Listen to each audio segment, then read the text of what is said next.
हम home makers अपने घर को ऑर्गेनाइज रखने के लिए अपना 100% देते हैं, लेकिन खाना बनाना, बर्तन, झाड़ू, पोछा, कपड़े, क्लीनिंग, इसके अलावा भी बहुत से घर के छोटे छोटे काम होते हैं जिस पर हमें समय समय पर ध्यान देना होता है।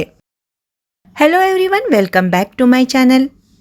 अभी बरसात शुरू हो जाएगी तो एक प्रॉब्लम हम सब लेडीज को फेस करनी होती है, वो है मॉपिंग से आने वाली बैड स्मेल। बरसात के दिनों में मॉप हो या आप पोछा करने के लिए कपड़ा भी इस्तेमाल करती है तो उसमें से एक बैड स्मेल आने लगती है, क्योंकि वो इन दिनों में जल्दी से सूखते नहीं है।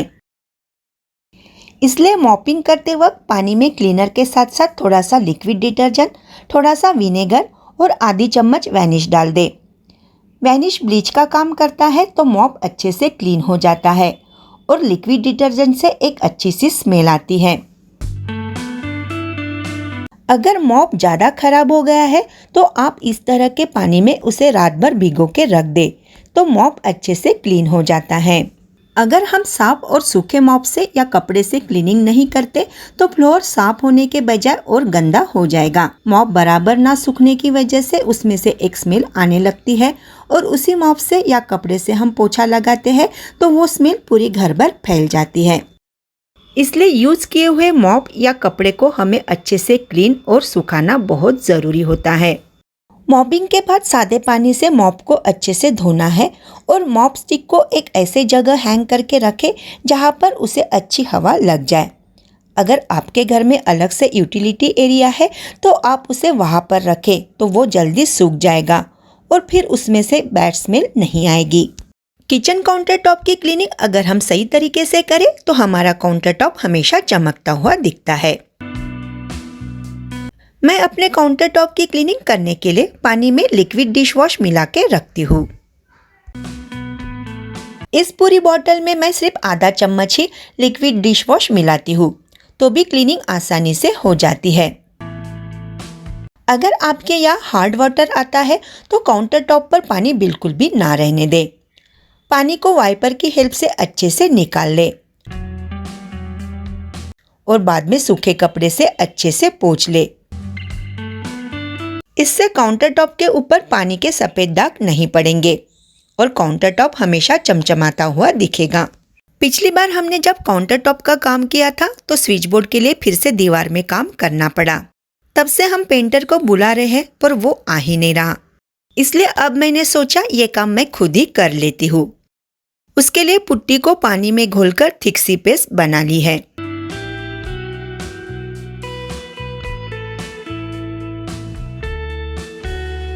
और इस तरह की प्लेट्स आती है पुट्टी लगाने की जो सभी हार्डवेयर की दुकान में मिल जाती है। अब इसकी मदद से इस पुट्टी को दीवार पर लगाना है।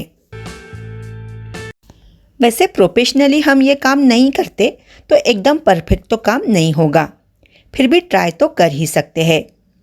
ऐसे छोटे मोटे काम हम आसानी से घर पर कर सकते हैं। वैसे मुझे पूरे रूम को ही कलर करना है, इसलिए मैं पेंटर की राह देख रही थी, लेकिन अब इतने दिन हो गए अच्छा भी नहीं दिख रहा तो आज मैंने हिम्मत करके ये काम कर ही दिया।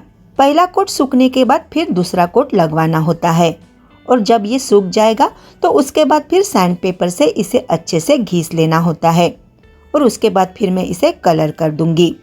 4-5 साल के यूज के बाद आप देखेंगे बाथरूम की टाइल्स के गैप में से कई जगह से फिलिंग निकलने लगती है। नीचे फ्लोर की जगह से अगर सीमेंट निकला हुआ है तो बरसात के दिनों में उन गैप में से कीड़े कनखजूरे निकल आते हैं, इसलिए इन गैप को हमें वक्त रहते भर देना चाहिए। अभी बरसात शुरू होने में टाइम है तो उसके पहले हमें ये काम कर लेने चाहिए। उसके लिए लेना है वाइट सीमेंट और उसकी एक टाइट सी पेस्ट बना लेनी है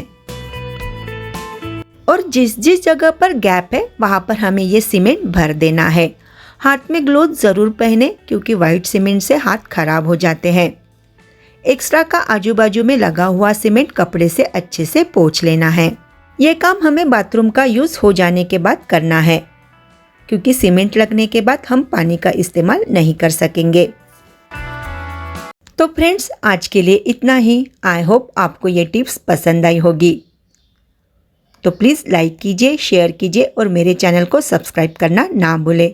थैंक यू।